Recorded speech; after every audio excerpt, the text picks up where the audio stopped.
Hi guys, Craig here from Out There Touring. Today's video is going to be a bit of maintenance on the Hilux before I head down to the Victorian High Country. And it's going to be replacing the front brakes, the rotors, as well as the pads. So I've got the rotors here, they're the Bendix Ultimate 4-wheel drive rotors. Waiting on the pads to arrive. They're currently with Australia Post and being delivered this morning, so I thought I'd get a start on the job and at least have it up in the air and the wheels off. So what you're going to need for this job, a good jack, some car stands, socket set, a set of pliers, and you may need a small crowbar or something. So what I'm going to try to do is, if I was just doing the pads, I'll explain to you at this point the job's pretty much finished. But since I'm doing the rotors as well, the video will go a bit further on, more detail. Anyway guys, hope you enjoyed this video.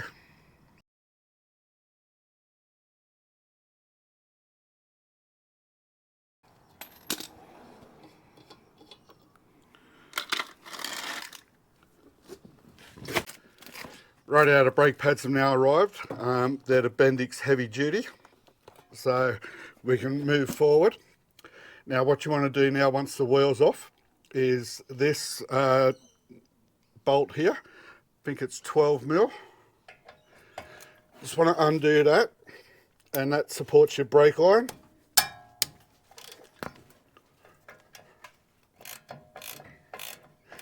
And the reason I said earlier you want a bit of wire is once we take the brakes off here, the calipers and that, or the housing, then all the weight's going to be on your brake line. So what you need to do is put a bit of wire through it and then brace it somewhere or hang it somewhere so that it takes all the weight.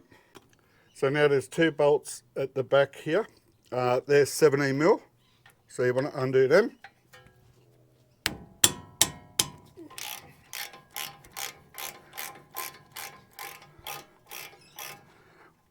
One there, and then there's one up the top here.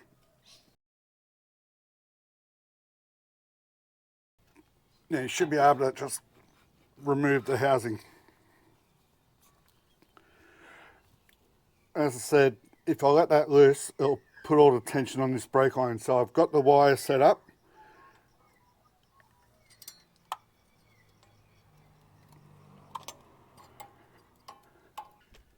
Now all the tension is on my wire and there's no tension on the brake line. So just take note of how these pins go in,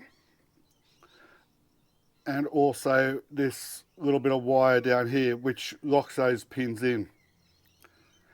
So what I need to do now is remove that bit of wire.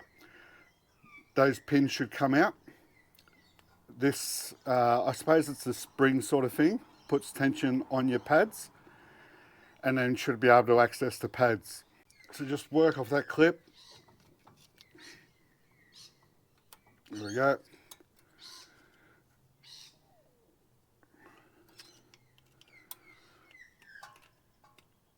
There we go, and the clip's out. So actually, before I remove these pins, I want to try to squeeze these calipers in so that takes a lot of the pressure off. So just a set of multi-grips, and use the old pads so you don't damage the pads or the caliper face itself, I suppose. And you squeeze them all the way home so that when you fit your new pads and your new rotors, there's enough space for your brake assembly to slide over the top of it. So as you can see, the calipers in here are all the way back now. So that when, as I said earlier, when you fit your new setup, the meat on your new pads, plus probably the thickness of your new rotor, there's enough room for this assembly to slide straight on. So just remove these pins now.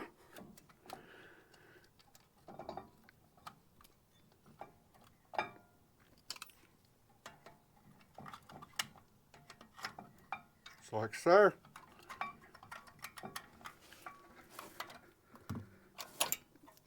that spring clip will come out. Remove the bottom pin.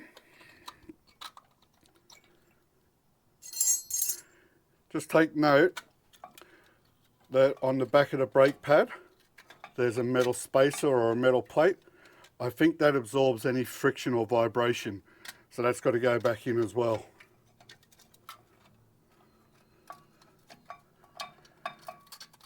Take it out.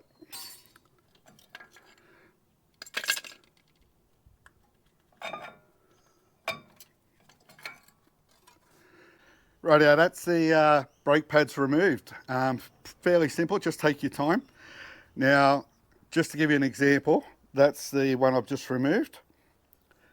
That's the new one. So if I line them up roughly together, probably got about 1.5, maybe 2 mil at best left on this, whereas this one, brand new one's 10 mil. You will notice that on the inside of the new one, it's printed, this one's a RH. So you get 2 RHs, 2 LHs, so left hand, right hand side. So just going to refit them now, and then basically it's just the opposite of what I've just done. To reassemble, I've fitted that plate.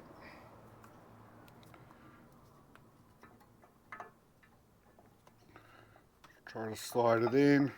I think I'll start off putting a pin in. There we go. Put the bottom one in as well while I'm at it. Bottom one's in.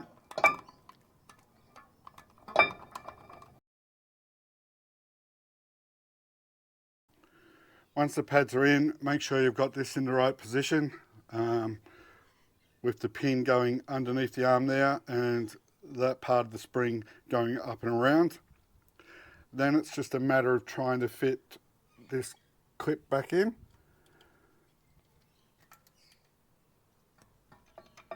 So in there, and then maybe a little screwdriver.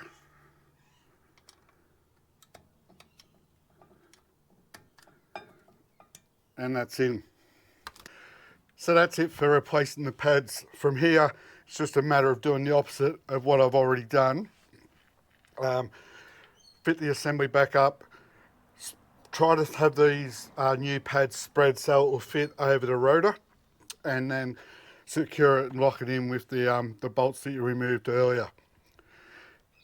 Your pads will feel soft, or your brakes will feel soft. So hop in the car, press the brake pedal a few times so that these calipers will expand out and your pads will come into contact with the rotors. I'm going to replace the rotors as well, so I'm not going to assemble this just yet. So to remove the rotors, you've got a hole on each side. Now I've just sprayed a bit of WD-40 in there to clean the thread up.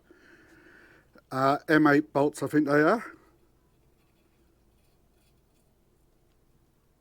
And you just tighten them up and it should pop the rotor off. That actually just popped it off with a couple of turns. There we go.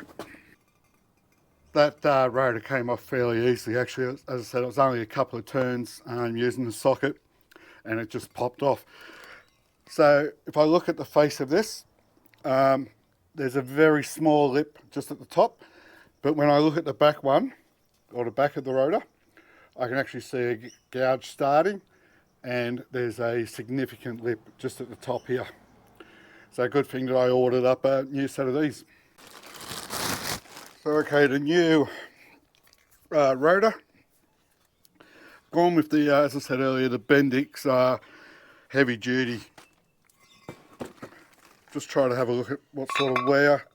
You can't really pick the amount of wear, but as I said on the old one, I have that lip. So to fit it, it's just place it back on the studs. Now when you finish setting it up and put your wheel back on, that will pull it in and tighten that back up. Just try to get these pads open wide enough.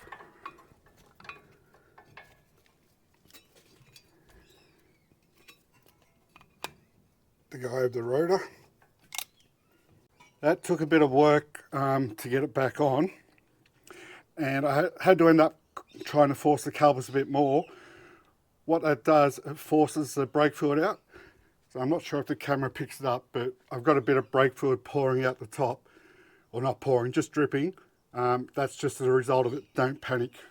So it's just a matter now of just trying to line these holes up, which were the 17mm bolts.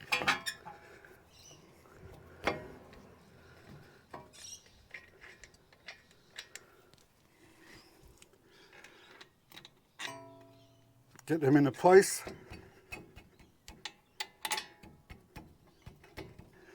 Tighten them up. Those bolts are now tension. We just had a big downpour, so I stopped for a while. Take that wire out and then realign the brake line.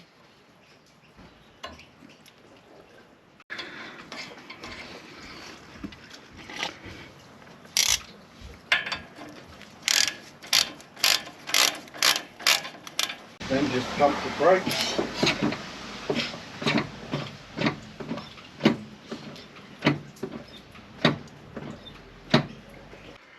Right guys, that's pretty much how to replace your brake pads and also your rotor. As I said earlier, if you weren't doing your rotor, as soon as that brake pads are back over the original rotor, I suppose, lock everything down by tightening up your bolts, and then pump the brake pad, and you'll see, hopefully the video shows it, that the new pads are now sort of squeezing in up on the rotor. I'm going to do the other side now. It's exactly the same as what I've just done, so I'm not going to worry about recording that. If you've got any questions, reach out to me. I'll get back to you shortly. Cheers guys, travel safely.